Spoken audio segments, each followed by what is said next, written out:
I know it's not December yet, or November, but today I'm going to talk about the movie Harry Potter and the Sorcerer's Stone, or Philosopher's Stone. Did I ever talk about this movie before? I don't know. It's kind of interesting that Harry Potter is kind of like Spider-Man. Well, they both have the same plot, don't you think?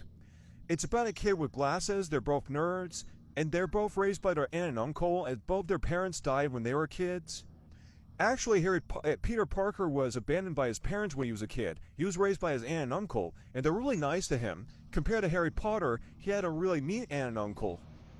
I don't know why his aunt and uncle was so mean to Harry Potter in that movie.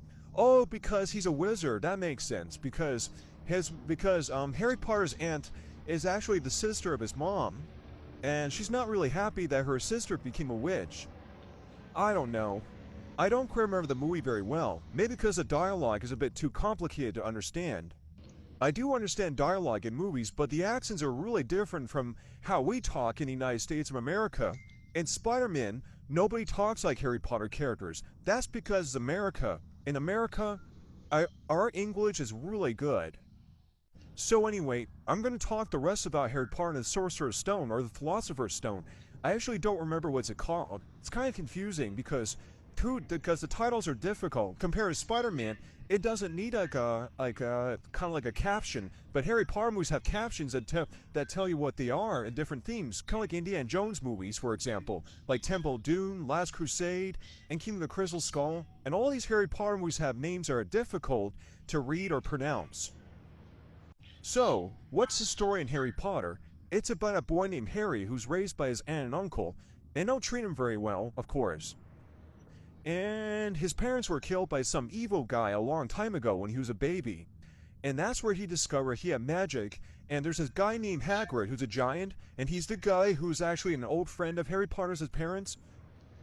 And he told Harry he's a wizard. Of course he's a wizard, of course, with the R sound. I can't tell, is Hagrid Irish or Scottish? How come he said the R sound? Well, that's actually good for Americans like us. Sometimes English accents are too difficult.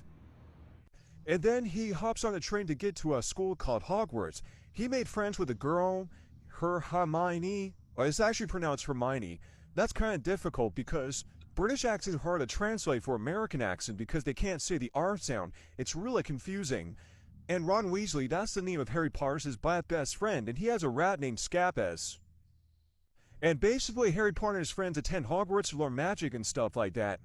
To learn magic spells and yada yada yada, and also discover his past and all sorts of creepy hocus pocus stuff, and the bad guy who killed his parents a long time ago.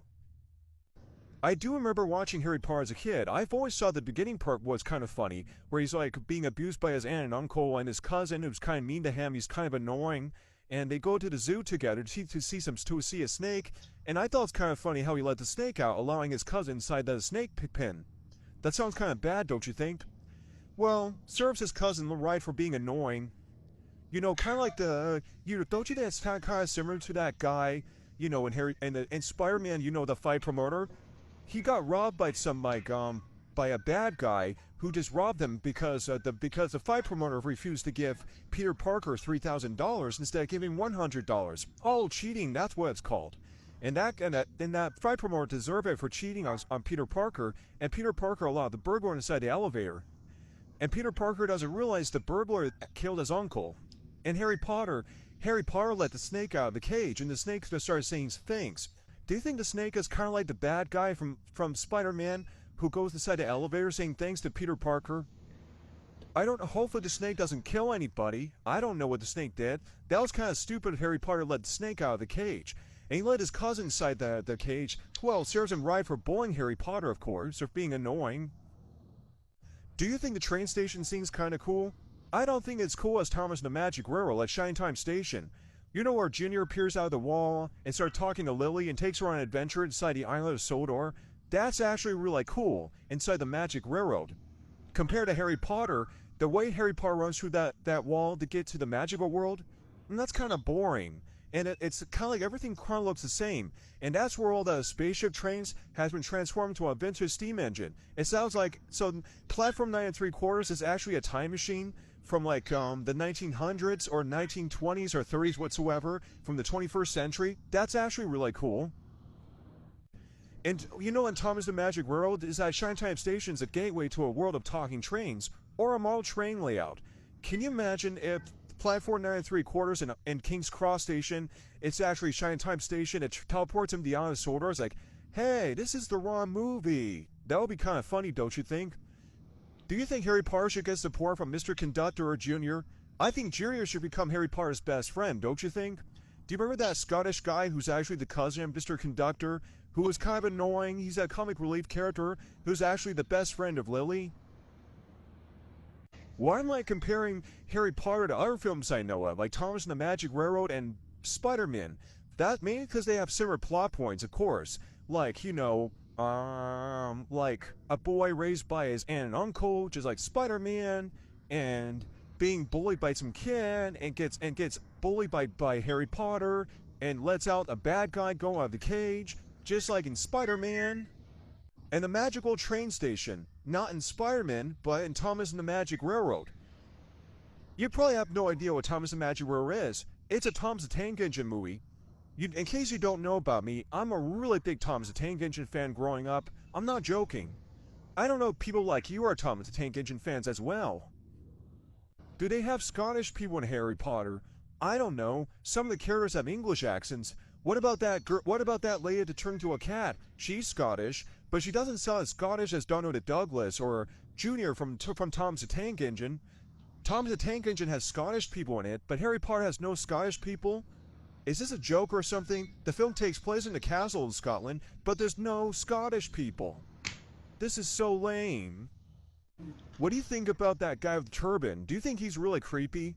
I don't remember his role in the film, but he stutters though, but at the end of the film, it turns out he's the guy who killed his parents. Lord Voldemort? Or it's called Lord Voldemort. God, the dialogue in the Harry Potter movie is so difficult. Well, I do understand English, but their English is really difficult because I speak American English. When you watch Harry Potter, the only thing I like about the film is the visuals rather than hearing the dialogue. In case the dialogue is too hard to understand for you as an American, you can always watch the visuals, like, you know, the environment and stuff like that, and the characters, and the costume design, and the trains. I thought they were going to show you the Muggle World trains. That would be kind of cool. Don't you think that kind of look like spaceship from Star Trek or Star Wars? Does England have spaceship technology? I thought America is a spaceship technology nation. But it's a country full of like crappy stuff. Like in the big cities like New York and LA and Las Vegas, they're really crappy cities. I'm not joking. Here's a fun fact that Instagram said about the UK. The GDP is lower than Mississippi. What the heck? That doesn't make any sense. I thought the GDP in the UK is higher than America. Some places in the UK, like, you know, the factory worker cities of Scotland, they are kind of poor, of course. London's a mix between poor and rich, I don't know. Can you imagine if Harry Potter takes place in California? Because I live in California and I know this place very well. There's not too many movies set in California, except the Terminator movies. They take place in California. It's about robots and policemen and car chases. Do you think Harry Potter should have police chases if it's set in California? That would be kind of cool. Or the LAPD as the minor characters in Harry Potter. That would be really cool. Like the LAPD cops fighting like wizards and Death and Lord Voldemort's henchmen. That would be really cool. Union Station's the most famous train station in Los Angeles. I think it's one of the biggest train stations in America. It was featured a lot in video games and movies. You know about that guy who talks about trains, like There Goes the Tramp Dave? It was actually filmed in Union Station in downtown LA. Most of LA does have diagon alleys, like the Latino neighborhoods and the Asian neighborhoods, like Chinatown and Koreatown and Little Tokyo. They are kind of like Diagon Alley, with the Asians, of course. Imagine if Harry Potter takes place in California. Do you think Harry Potter would be like a Latino or a Black or an Asian? Possibly Asian. Asians are the most popular minority groups in California. And if it's in California, the Hogwarts Express would be an Amtrak train. Don't you guys think? Amtrak is the biggest passenger trains in California. It's actually all over America. Amtrak trains that take you to the beaches of California, from Seattle, Chicago, and New Orleans. In the UK, Trains take you between Scotland and England, like the Flying Scotsman, for example. Sorry about my cultural differences.